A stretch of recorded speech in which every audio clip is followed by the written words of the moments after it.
नमस्कार जी। मधु वशिष्ठा की कहानियाँ यादों की आपको बहुत अच्छी लगी, ये जानकर मुझे बहुत अच्छा लगा।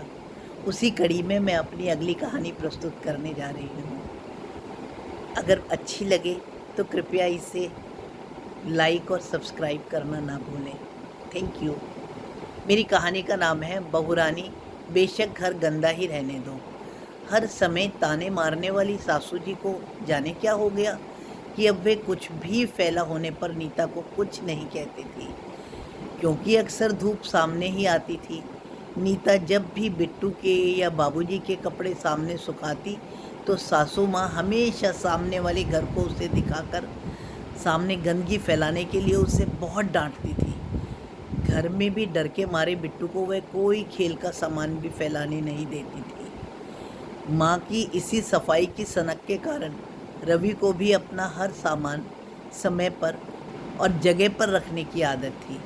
ऐसा नहीं कि नीता को गंदा घर पसंद हो, लेकिन फिर भी उसके ख्याल से घर वह जगह होती है जहाँ कोई भी अपने आप को टेंशन फ्री और आरामदायक महसूस कर सके। घर कोई होटल थोड़े ही है जो हर समय साफ ही रखा जाए।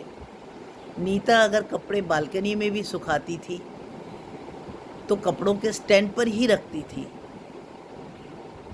लेकिन फिर भी उसे हर समय यही डर लगा रहता था कि कहीं सासू माँ ना देख ले। 1.5 साल का बिट्टू कहीं टॉयलेट ना कर दे, इस डर के मारे वह हमेशा अपने बिट्टू के साथ साथ ही घूमती रहती थी। कोई मेहमान के जाते ही उसका पहला काम मेज साफ करना होता था।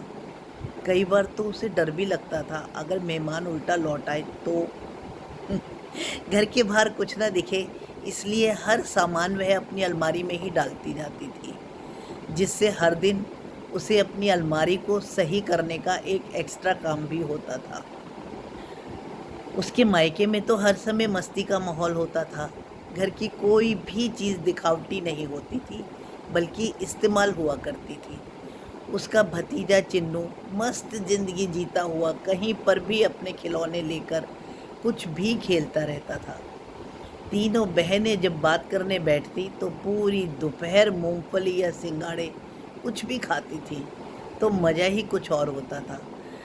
यहाँ घर में कुछ भी सामान छेड़ो तो उसे ऐसे लगता था जैसे सासू माँ की आंखें उससे घूर रही हों। कई बार तो उठते हुए भी डर लगता था कहीं पैरों के निशान ना बन जाए। सासू माँ ने घर के डस्टिंग के काम के लिए भी एक मेड रखी हुई थी। कई बार तो नीता को ऐसा महसूस होता था जैसे वह भी घर में रखा हुआ कोई खूबसूरत सामान हो जो सिर्फ सजाने के लिए ही रखा हुआ है।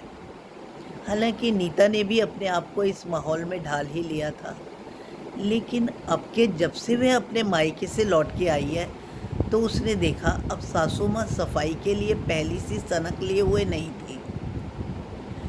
अब तो वो भी बिट्टू के साथ प्लास्टिक के अल्फ़ाबेट्स फैलाकर खेलने लगी थी। कई बार तो वो दोनों कागज पर कुछ क्रिएटिव भी बनाते हुए देखे जा सकते थे।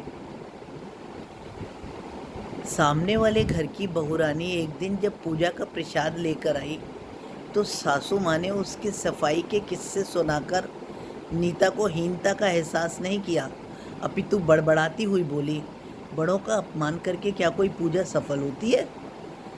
फिर उन्होंने जो बोलना शुरू करा तो नीता को बताया कि सामने वाले घर के भार्गव दंपत्ति बहुत समय से पार्क में नहीं आ रहे थे, तो जब वह मायके गई हुई थी तो वह उनके घर में चली गई।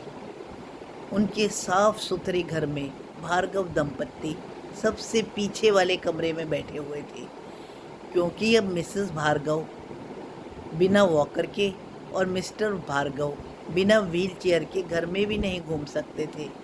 तो घर गंदा ना हो इसीलिए उन्हें सबसे पीछे वाला कमरा दे दिया गया था, और बहू की बकबक से बचने के कारण वो दोनों अक्सर अब घर से निकलते ही नहीं थे, क्योंकि वॉकर लेकर बाहर निकलने से या कि अटेंडेंट को लेकर व्हीलचेयर पर निकलने से मिट्टी के निशान पूरे घर में बन जाते थे, और बेहद सफाई रखने वाली बहुरानी को गंदा घर तो बर्दाश्त ही नहीं होता था। क्या फ़ायदा इसी सफाई का जिससे कि घर के लोगों को ही असुविधा हो। सासू माँ बोली, नीता तुम सही कहती हो, घर कोई होटल थोड़े ही है। यह तो ऐसी जगह है जहाँ सबको खुशी और सिर्फ खुशी मिले। सफाई ज़रूरी है, लेकिन घर का सुविधाजनक होना उससे भी ज़्यादा ज़रूरी है। धन्यवाद।